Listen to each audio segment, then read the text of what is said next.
nagbakurin ng ano. Dito sa kabila may mga ano, mga bakto. Meron pa niyan, may bulak na yan. May mga sampalok din. Sampalok, langka, langka, mangga. Yan ang kubo-kubo ni tatay.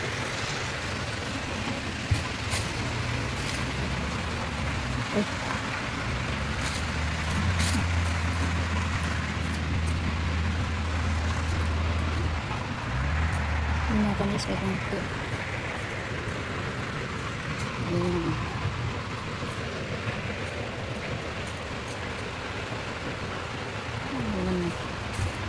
Bigyan na ng sako ni tatay. Ayan o, may aratilis pa dyan. Doon ito lang ang sako.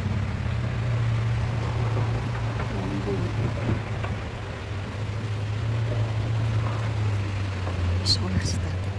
Ito marami kaming aratilis sa inyo. Aratilis.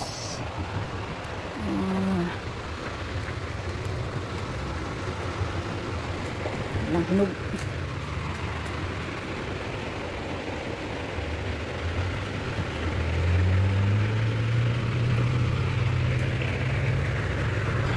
So, mga ano na ngayon.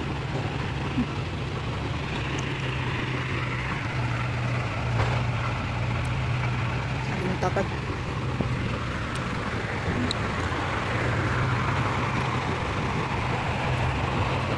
Yung mga bunga itong sampalok, kaya lang sa taas hindi namin makuha.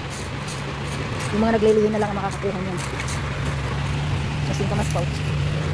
Ayan o, yung mga bunga sa taas. Kaso hindi masyadong kita kasi sa araw.